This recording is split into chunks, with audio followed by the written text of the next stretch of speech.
नमस्कार दोस्तों। आज दिन भर की बड़ी खबरों में आपका स्वागत है। आज इस बुलेटिन में हम बात करेंगे देश दुनिया की तमाम टॉप हेडलाइन की। कांग्रेस नेता राहुल गांधी ने पीएम नरेंद्र मोदी की लीडरशिप की तुलना पूर्व प्रधानमंत्री इंदिरा गांधी से की। राहुल ने कहा, फर्क समझो सर जी, मोदी ट्रंप के आगे सरेंडर हो जाते हैं, लेकिन इंदिरा ने अमेरिका को झुकाया था। महाराष्ट्र की अंबरनाथ और अकोट नगरपालिका चुनाव के रिजल्ट के बाद अप्रत्याशित गठबंधन देखने को मिले। अंबरनाथ नगर पालिका में भाजपा ने कांग्रेस एनसीपी से हाथ मिलाया।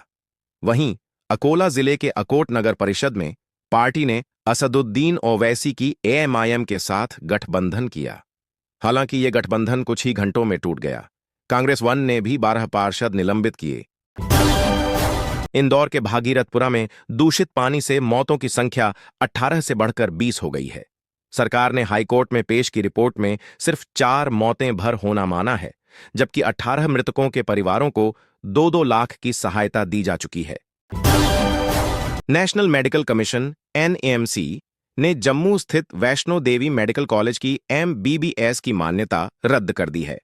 मुस्लिम छात्रों के एडमिशन पर हुआ था विवाद, स्टूडेंट्स दूसरे कॉलेजों में शिफ्ट किए जाएंगे। ऑपरेशन सिंदूर पर अमेरिकी फर्म एजेंट्स रजिस्ट्रेशन एक्ट एफएआरए का दावा। पाकिस्तान ने संघर्ष रुकवाने के लिए 60 बार गुहार लगाई, भारत ने भी संपर्क किया था। इसके मुताबिक पिछले साल अप्रैल में भारत के चलाए ऑपरेशन सिंदूर से पाकिस्तान डर गया था।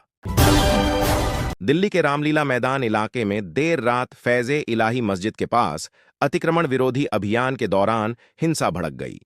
कुछ लोगों ने पुलिसकर्मियों पर पत्थर फेंके, जिससे 5 पुलिसकर्मी घायल हो गए। 5 उपद्रवियों को गिरफ्तार किया। महाराष्ट्र कांग्रेस के उपाध्यक्ष हिदायतुल्ला पटेल पर अकोला जिले की मोहल्ला मस्जिद में चाकू से हमला किया गया। गंभीर रूप से घायल पटेल बुधवार सुबह इलाज के दौरान मौत हो गई। पुलिस ने आरोपी को गिरफ्तार कर लिया है। घटना पुरानी रंजिश के कारण हुई मानी जा रही है। चुनाव आयोग ने उत्तर प्रदेश में स्पेशल इंटेंसिव रिवीजन एसआईआर की ड्राफ्ट लिस्ट जारी की। इसके साथ ही 12 राज्यों में एसआईआर का पहला फेज खत्म हो गया।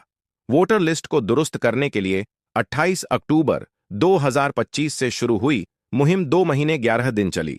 यूपी में सबसे ज्यादा 2 करोड़ 89 लाख, एमपी राजस्थान में हर 13वां नाम वोटर लिस्ट से बाहर। राजस्थान एमपी समेत 9 राज्यों में पारा 5 डिग्री से नीचे। कश्मीर में 15 दिन बर्फबारी का अलर्ट। उत्तराखंड में पाइपलाइनों में पानी जमा। इंदौर में जयपुर से बेंगलुरु जा रही एयर इंडिया एक्सप्रेस की फ्लाइट की इमरजेंसी लैंडिंग कराई गई। विमान में सवार 1 साल के बच्चे की तबीयत अचानक बिगड़ गई। बच्चे को सांस लेने में गंभीर परेशानी हो रही थी। अस्पताल पहुंचने से पहले ही बच्चे की मौत हो गई। वेनेजुएला से 5 करोड़ बैरल तेल लेंगे ट्रंप।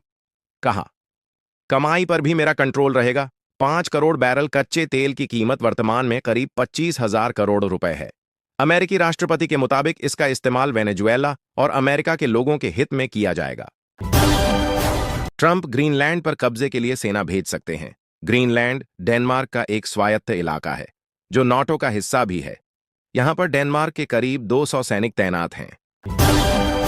भारत के विदेश मंत्री जयशंकर बोले, कुछ देशों का काम मुफ्त की सलाह देना। अपने इलाके की हिंसा पर ध्यान दें। पाकिस्तान जैसी हरकतें करोगे तो हम अलग तरीके से निपटेंगे। मादुरो के बाद वेनेजुएला के गृह मंत्री ट्रंप के निशाने पर। एक रिपोर्ट के मुताबिक अमेरिका चाहता है कि काबिलो अंतरिम राष्ट्रपति डेल्सी रोड्रिग्स के साथ मिलकर वॉशिंगटन की शर्तें माने और देश में शांति बनाए रखें। कोलंबिया के राष्ट्रपति की ट्रंप को धमकी। कहा, हिम्मत है तो मुझे पकड़कर दिखाओ। कभी वेनेजुएला के राष्ट्रपति ने भी ऐसी धमकी दी थी। बांग्लादेश में नहर में कूदने से हिंदू युवक की मौत। लोगों ने चोरी के आरोप में पीछा किया। बचने के लिए पानी में छलांग लगाई। रेस्क्यू टीम ने करीब 4 घंटे की मशक्कत के बाद युवक के शव को नहर से बरामद किया।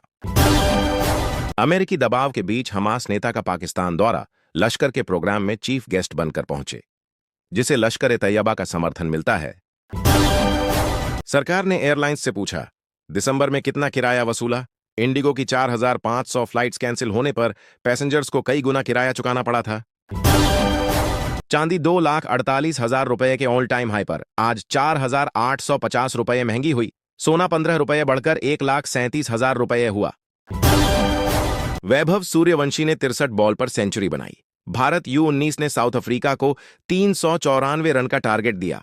आरोन जॉर्ज का भी शतक। श्रेयस अय्यर भारतीय टीम से खेलने के लिए फिट सेंटर ऑफ एक्सीलेंस से डिस्चार्ज किया गया। न्यूजीलैंड के खिलाफ पहला वनडे खेलेंगे।